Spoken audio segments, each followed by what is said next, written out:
22. Joining us on the phone lines on Morning Edition on KASU is U.S. Senator Tom Cotton, who's joining us. And Senator Cotton, thanks for joining us. Good morning.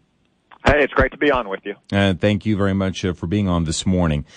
Well, first of all, I know that your thoughts on the election and with the Trump administration and that. What are some of the things that you were wanting to see happen in the Trump administration? Well, we've got a lot of promises that we have to deliver on. Donald Trump's promises and the Republican Party's promises. You know, if you just start out immediately from when he'll take office in January, we've got a Supreme Court vacancy to fill. Donald Trump had released a list of a couple dozen potential nominees. I think all of those would be strong candidates, and I hope that he moves forward with one of them soon so we can fill that vacancy in the early weeks of 2017. Donald Trump promised to rescind virtually all of Barack Obama's executive orders on immigration, on oil and gas exploration, on coal-fired utilities, things that matter immensely to Arkansans. He can do all that on day one. We need to reinvest in our military. I think immediately we need to spend up to $26 billion simply to keep our troops well equipped and supplied and trained if they're overseas or preparing to go overseas, to fund some of the unfunded requests that the Pentagon submitted to Congress that we weren't able to fund because of Barack Obama's budget this year. Longer term, we need to fundamentally reorient our immigration system. We have to build a wall. We have to enforce the laws inside of our country. And I think we need to look at reducing immigration pretty substantially. You know, we're letting in 1 million people every year into this country. Very few of those are based on employment skills or demonstrated economic need. So every 3 years, we're adding the population of Arkansas to our country. I think we need to refocus immigration policy on reuniting nuclear families, spouses, and kids, and on high-skilled and ultra-high-skilled jobs where we have some demonstrated needs, like medical professionals in rural Arkansas. Those are just a few of the very top priorities I see in the early days of the Trump administration. You know, let's go back to the 60 Minutes interview that took place on Sunday night, where President Trump, or President-elect Trump, seemed to take a little bit of a softer stance on some things like immigration. He said that maybe some fences might be better in some areas, and still advocating for the wall. Are you concerned that maybe some of the things that he talked about and hit hard on the campaign, he might be more willing to negotiate on? No, not at all, Jonathan. In fact, Donald Trump had said throughout the final months of the campaign that his focus on illegal immigrants in this country now would be on criminals, on gang members, on drug dealers, on violent felons. I think most Americans are astonished to learn that our federal government doesn't prioritize the apprehension and the deportation of violent illegal immigrants who have no right to be here to begin with. In terms of the border, what's critical, Jonathan, is that we have a physical barrier. Some places, like urban areas, it may require a wall. In other places, double-sided fencing with observation tools would be adequate. You know, this has happened in some parts of the border. It's happened in other countries like Israel. What's key, though, is that there be an actual physical barrier, not drones, not TV cameras, not ground sensors, or any of the other shiny objects that politicians promise all the time but never seem to work. A barrier, whether it's a fence or a wall or some combination, it just sits there and it works, and it doesn't get sick, and it doesn't have to take the kids to parent-teacher conferences, and it doesn't complain about the heat or the cold or the snow or the rain. That's why we have fences around places like the White House. If they don't work on the border, then we shouldn't have them around the White House. What gives you confidence that Donald Trump will carry out all of these things that he's said that he would do? Well, Donald Trump campaigned on these promises, and in no small measure, they're what helped him get elected, especially winning states that Republicans haven't won in a long time, states like Michigan and Pennsylvania and Iowa.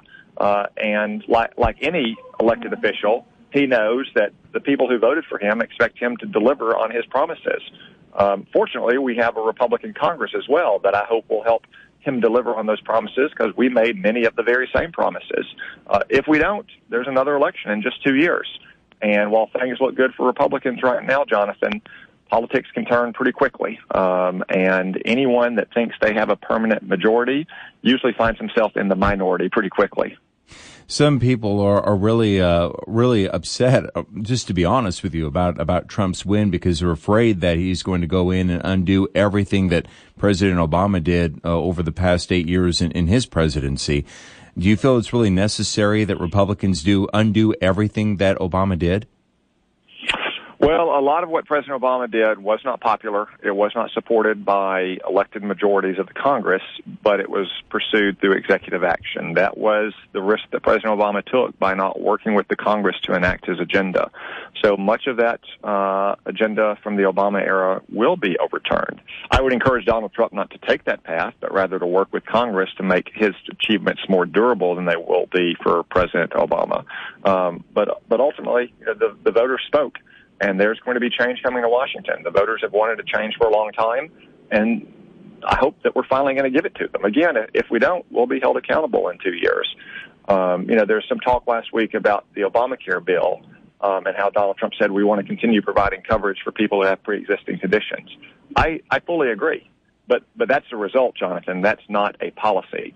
Barack Obama's policy was misguided. His policy was to mandate a bunch of policies and force you to buy insurance and drive up the price of it. We have better ideas for how we can achieve those same results that so many Americans are concerned that we achieve. U.S. Senator Tom Cotton joining us here on KASU. So, Senator, what would you say, which actually perfectly leads into, it's a nice segue into what I was going to talk to you about next, was, one of the things that's been talked about is a special session of Congress being held to immediately repeal and replace the Affordable Care Act. So how would that work? How would you see that working? Well, the Congress is already going to be in session. We'll come back in session on January 3rd and get to work on some of Donald Trump's nominees and be prepared to hit the ground running on January 20th. So we will be in session from before the day he's sworn in to and the weeks after that. And I expect he'll have a very robust legislative package that he submits early and wants to complete, if not in the first 100 days, at least I would hope in the first 6 or 7 months of the year. And I look forward to that because it's a long 4 years butting our head up against the wall with President Obama and his refusal to deal with Congress to try to solve some of these problems. What do you say to some of those people who are already enrolled in Obamacare? Well, as Donald Trump said, we want to make sure that everyone who has coverage keeps that coverage. It may not be exactly what it looks like under Obamacare because oftentimes that coverage doesn't fit individual and family needs and it costs too much. But one of the problems with Obamacare is it did, in fact, cost people to lose their insurance. And that's continued over the last 3 years as Obamacare has been fully implemented. So we want to achieve the same results that Barack Obama was shooting at, like covering people who were already sick or getting more people covered or driving down the price of health insurance. We simply think that Obamacare made those problems worse and that our ideas will help solve those problems. So what are some of the ideas to help solve those problems? What would it look like ideally for you? Well, so for instance, rather than, mandating every single element of your insurance policy, let people choose their own policies. 5 years ago, before I was married and had children, I didn't need a plan with pediatric care and pediatric dental and so forth. Now I very much do. The dentist and school teacher from Yell County, Arkansas, are in their late 50s and have grandkids, not kids. They don't need that either. So let's eliminate all the mandates that have been driving up the price of insurance. Then you can eliminate the individual mandate that requires people to buy that insurance that they can no longer afford. We can provide tax credits for everyone who doesn't get insurance through their employer so they can have the money they need to buy the insurance that suits their particular situation. Those are just a few very basic ideas that are much simpler than Obamacare, and I think would achieve the goals that President Obama aimed at, but missed because Obamacare was so complicated and so centralized and so bureaucratic. What do you think about the state exchanges that are in many states like Arkansas? Do you think that Arkansas should end Arkansas Works?